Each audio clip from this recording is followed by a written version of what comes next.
राज्यातील लाखो विद्यार्थ्यांच्या शालेय जीवनाचा अविभाज्य भाग असलेली बालभारतीची पाठ्यपुस्तकं आता निकृष्ट दर्जाच्या कागदावर छापली जाणार असल्याची माहिती समोर आली आहे। महाराष्ट्र राज्य पाठ्यपुस्तक निर्मिती आणि अभ्यासक्रम संशोधन विभागाने अलीकडेच जाहीर केलेल्या नव्या निविदेमध्ये कागदाच्या तांत्रिक मानकांमध्ये लक्षणीय घट करण्यात आली आहे। या निर्णयामुळे पुस्तकांची गुणवत्ता कमी होणार आहे।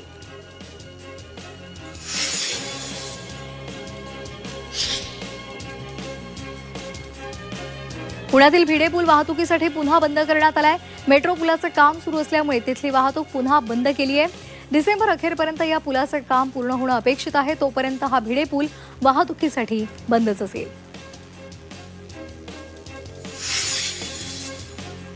पुण्याच्या शिरूर तालुक्यातील पिंपरखेडमध्ये 2 बिबट्यांना जेरबंद करण्यात वन विभागाला यश आले। वन विभागानं लावलेल्या पिंजऱ्यामध्ये हे दोन्ही बिबटे जेरबंद झाले, तर आठवड्याभरात याच ठिकाणी 5 बिबटे जेरबंद झालेत। मात्र अद्याप या परिसरामध्ये बिबट्यांची संख्या मोठ्या प्रमाणात आहे।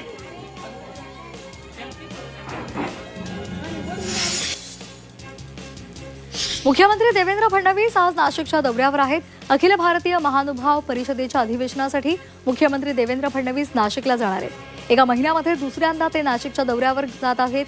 फडणवीस केवळ परिषदेच्या अधिवेशनाला हजेरी लावतील आणि त्यानंतर ते पुन्हा मुंबईकडे रवाना होणार आहेत। नाशिकच्या मनमाड शहरामध्ये जोरदार पावसानं हजेरी लावली। या पावसाचा काढणीला आलेल्या पिकांवर परिणाम होण्याची शक्यता आहे। शहरातील कमी उंचीच्या भागामध्ये पाणी साचायला सुरुवात झाली असून याचा वाहतुकीवर सुद्धा परिणाम होतोय। त्यामुळे नागरिकांमध्ये चिंता निर्माण झाली आहे। नाशिकच्या निफाड तालुक्यातील कोटमगाव गावामध्ये 2 एकरावरील द्राक्ष बागेवर शेतकऱ्यांना कुऱ्हाड मारली आहे। सततच्या पावसामुळे द्राक्ष बागेला फळधारणा झाली नाही, तसंच पंचनाम्यासाठी तलाठी आणि कृषी अधिकारी सुद्धा आलेले नाहीत। त्यामुळे शेतकऱ्यांना संतापून द्राक्ष बागेवर कुऱ्हाड चालवली आहे।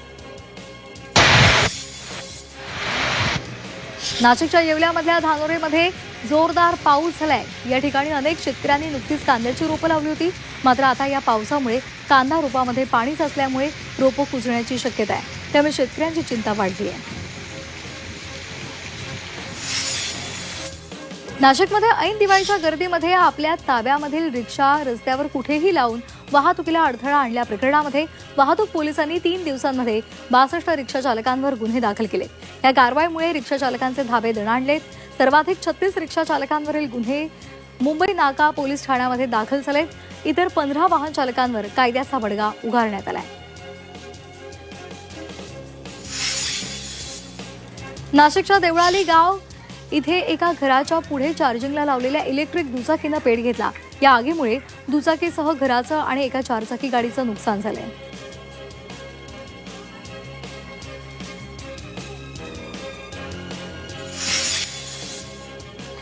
छत्रपती संभाजीनगरात अतिवृष्टीचा कपाशीला फटका बसलाय। कपाशीचं नुकसान झाल्यामुळे दराला फटका बसलाय। दिवाळी साजरी करण्यासाठी शेतकऱ्यांना पहिल्याच वेचणीचा कापूस खासगी व्यापाऱ्यांना मागेल त्या दरामध्ये विकावा लागणार आहे।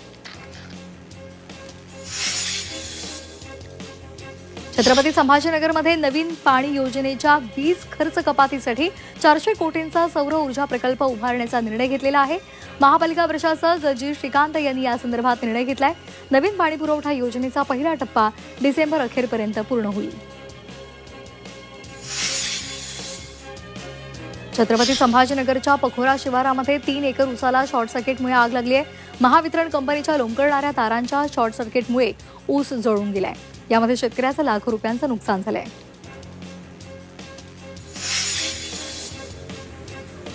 छत्रपती संभाजीनगरमधल्या वाळूज महानगर परिसरामध्ये एका व्यापाऱ्याची 16 लाख रुपयांची फसवणूक झाली आहे। प्लॉट मिळवून देण्याचा आमिष दाखवून या व्यापाऱ्याकडून 16 लाख रुपये उकळले। या प्रकरणामध्ये पीडित व्यापारी प्रदीप राऊत यांनी पोलीस ठाण्यामध्ये धाव घेतली आहे।